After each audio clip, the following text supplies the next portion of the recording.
New Hampshire. I'm in Manchester. So my name is Laura. I am part of the Biden campaign.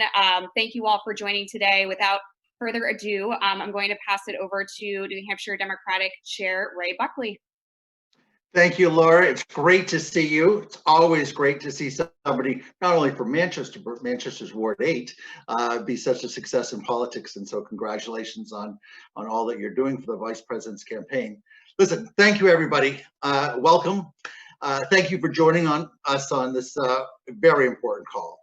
This is the first step in our effort here in New Hampshire to make sure that we replace Donald Trump with Joe Biden. Listen, Joe Biden simply must carry New Hampshire.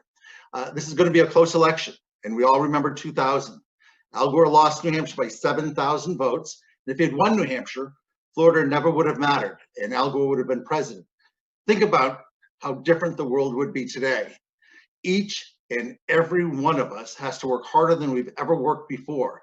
It is the moral imperative of our lifetime to defeat Donald Trump and elect Joe Biden, our next president. For 3 years, Donald Trump has torn at the very fabric of America. Trump's incompetence, hate, and corruption must end. Joe Biden has more than proven that he'll be the leader that America needs. Joe Biden will inspire us as we begin to rebuild our country. And Joe Biden will give hope to the people that we can have a good and honest government, one that cares about them, their family, and their community. And in our effort, we need to make sure that we re-elect Senator Shaheen and Congresswoman Custer and Congressman Pappas to join him in that effort. We need to elect a Democratic governor and expand our state house majorities too. And we can do that. And to help us kick off our efforts today, we're joined by a very special guest, a great friend, Mayor Pete Buttigieg. I'm so pleased that New Hampshire had the opportunity to meet my friend last year. I'm proud of his accomplishments, and we all expect great success from him in the future. Pete? Well, thanks, Ray. It's great to see you. Thanks for your friendship, and thanks for your leadership, everything that you're doing to elect Joe Biden and to make sure that great Democrats are winning up and down the ticket in New Hampshire. And it was such a pleasure getting to know your state, having already got to know you. And I'm so excited to be doing whatever I can to partner with you in that effort. So great seeing you, and great to be with everybody. I'll be brief. This is a very important training. I really just had 3 things I wanted to talk about. First is about the day that we're living in. This is a hard day to be an American, I think. And all of us are feeling the pain of seeing the anguish in our country, in so many of our cities, especially in the city of Minneapolis, in response to the unspeakable pain of seeing George Floyd killed, defenseless, and everything that has called back to mind about instance after instance, from what happened to Ahmaud Arbery in Atlanta to what happened to Eric Garner saying the exact same words years ago. And it shows that our country has so much work to do. And if your heart is hurting, remember that this is also a chance for us to seek out the best in this country. And while all of us are hurting, not all of us are hurting the same. So it's a day also to seek out the voices of Americans of color who have experienced the life of this country in a different way than others. Black Americans who have been given reason again and again and again to question if this country values their lives, and to hear what they have to say and to lift up their voices. This cuts so much deeper than one election or one political issue. But it is one of the things that is clearly at stake in the elections that are coming up this year. We saw the President of the United States glorifying violence, using a racist trope, and providing not just the absence of leadership, but the opposite of leadership.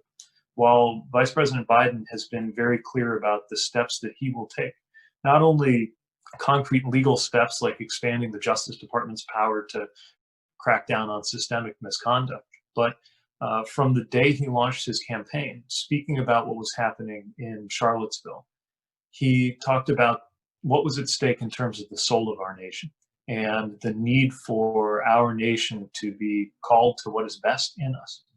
And this brings me to the second thing I wanted to talk about, which is why I am an enthusiastic supporter of Joe Biden. It's not just what we're up against. That should be reason enough, what we're up against, knowing the chaos, the division, the harm, the cruelty of the Trump administration. But this is also about what we're for. And the reason I'm for Joe Biden is in his campaign, in his call to compassion, in his connection of competence and good policy with a heart for what Americans are going through.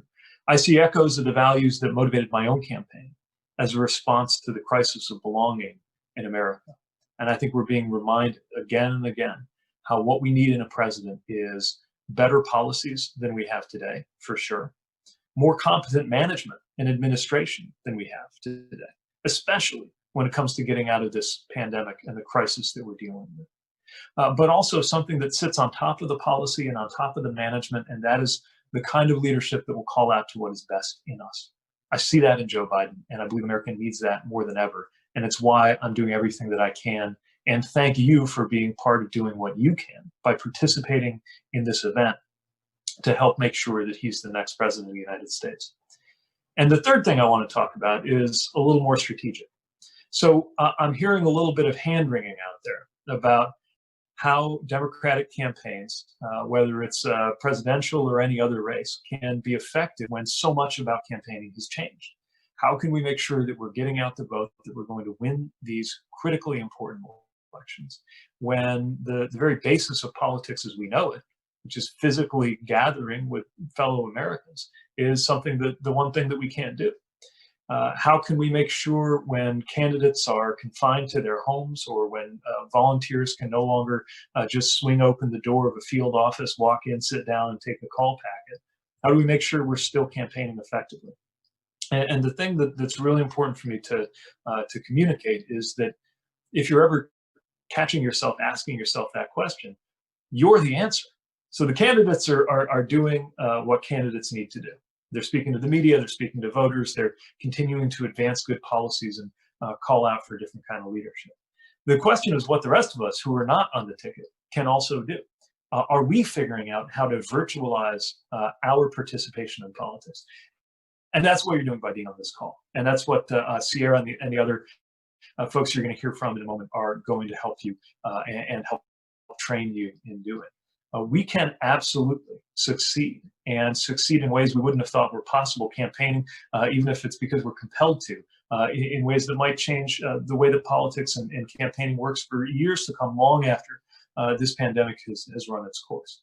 But it means that the exact same level of enthusiasm and energy that you would take to walking through that field office, or being part of that phone bank when you look to your right and you look to your left and you've got a friend or a relative with you, that we figure out ways to bring that into the virtual space. And that's exactly what we're going to be discussing here. So we're counting on you to check in on your neighbors and your friends and your colleagues. First of all, of course, just to make sure they're okay during this challenging time. Also to make sure that we're having those conversations. And if I'm preaching to the choir right now, because you're already on this call, I hope that you will get those you know to make calls, to host a virtual phone bank or a community meeting, to download the Team Joe app, which makes it easier to be part of all of this organizing, to text friends, families, and colleagues, to go to joebiden.com and become part of this volunteer army. This is how we're going to turn the page and deliver a better future in this country. And while there is a lot of pressure on our optimism as Americans at a time like this, with that pressure also comes the opportunity to deliver a better day. Because the question of how we are led and how we move out of this critical moment is nothing less than the question of what our political and economic and social and racial future is going to be in this country.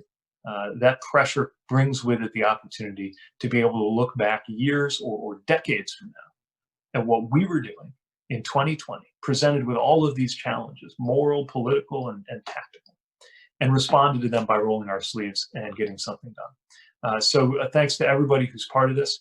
I'm excited for you to hear more specifically the tools and tactics that are going to make you effective in bringing about this result that our country so badly needs in November. And I can't wait for opportunities in the future to be able to meet you and thank you and hopefully celebrate with you in person once again.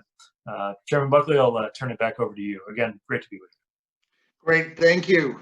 I know that there are hundreds of people on this call that are applauding you right now, and we just want to express our appreciation that you were willing to join with us today on